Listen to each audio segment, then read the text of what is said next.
बढ़ती रही और हम लोग बराबर शोषण का शिकार होते रहे, लेकिन हम लोगों को किसी ने कुछ भी नहीं सोचा, न ही कुछ दिया। लेकिन 2017 का वो पल जिस समय महोदय बाबा हमारे यशस्वी मुख्यमंत्री योगी आदित्यनाथ जी ने सत्ता संभाली, उस समय बहुत ही उम्मीदें लगी थी कि अब हम लोगों को कुछ ना कुछ मिलेगा जरूर, और संभवतः मिला भी, क्योंकि बजट के रूप में हम लोगों को जो भी व्यवस्थाएं या फैसिलिटी हमको मिलनी थी उसके लिए बजट हमको आवंटित कर दिया गया। पर हमारा दुर्भाग्य हमारे साथ ही रहा और उस पैसे को खर्च करने का आदेश नहीं दिया गया।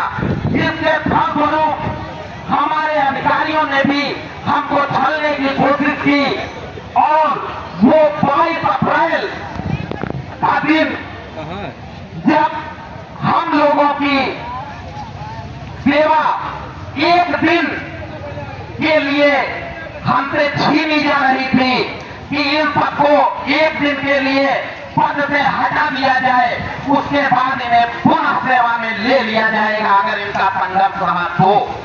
लेकिन उन अधिकारियों की वो मंशा पूर्ण नहीं हो पाई, क्योंकि हमने उस दिन एटीए के मुख्य द्वार पे धरना किया था, जिसके फलस्वरूप अधिकारियों को अपने आदेश वापस लेने पड़े और उसका परिणाम कि हम लोग यहीं पर उपस्थित हैं। पर दुर्भाग्य शासन सत्ता से बार बार इस चीज की मांग की जाती रही कि महोदय आप एक दृष्टि हम पे डालिए कि आपने जो बजट हमको दिया है, पूछिए अधिकारियों से कि उस बजट को खर्च करने का अधिकार आपने नहीं दिया। अगर नहीं दिया तो उसके लिए अब हम रणभूमि में तैयार बैठे हैं, हमको उस पैसे का खर्च करने का अधिकार दिया जाए और हमारी सारी मांगे पूरी की जाए, क्योंकि उन अपनी सारी जो सेवाएं और हक हम लोगों को मिलने चाहिए थे, हम उनसे आज तक सर्वथा वंचित हैं। लिहाजा माननीय मुख्यमंत्री महोदय से विनम्र निवेदन है कि हम गरीबों की इस मानक समिति पर भी एक निगाहे कर्म आपका हो जाए, ताकि हमारा भी उद्धार हो जाए, क्योंकि हम लोग वंचित हैं, छले जा रहे हैं। हमारा एनपीएस का 800 करोड़ का घोटाला हुआ, जिसका कि आज तक हमको हिसाब नहीं दिया गया और हमारा खाता भी नहीं खोला गया। हमें पुनर्चित वेतन का लाभ जो शुरुआत से अब तक मिलना था नहीं दिया, और मतदाता सेवा, एसीपी का लाभ, मेडिकल सेवा, 13 वर्ष की नौकरी में हमको आज तक स्थायीकरण नहीं दिया गया। अगर नहीं दिया जाता तो ये बताइए कि कितने वर्ष और नौकरी करनी पड़ेगी, क्योंकि हमारे भाई रिटायरमेंट होना शुरू हो चुके हैं बिना स्थायीकरण के।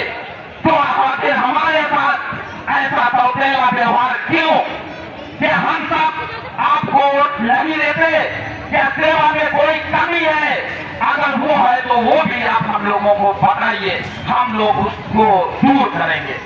लेकिन हक और अधिकार हमको आप दीजिए, क्योंकि उनसे हम वंचित हैं।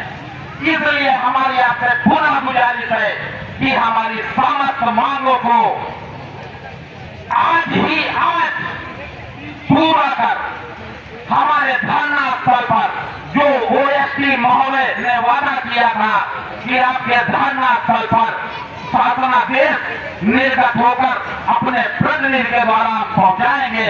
माननीय महोदय, आपसे भी गुजारिश है कि हमारे शासनादेश को हमारे धरना स्थल पर भेजकर हमें दिलवाने का कष्ट करें, ताकि आपका वादा भी रह जाए और हमारा भी धैर्य जो है वो खत्म हो।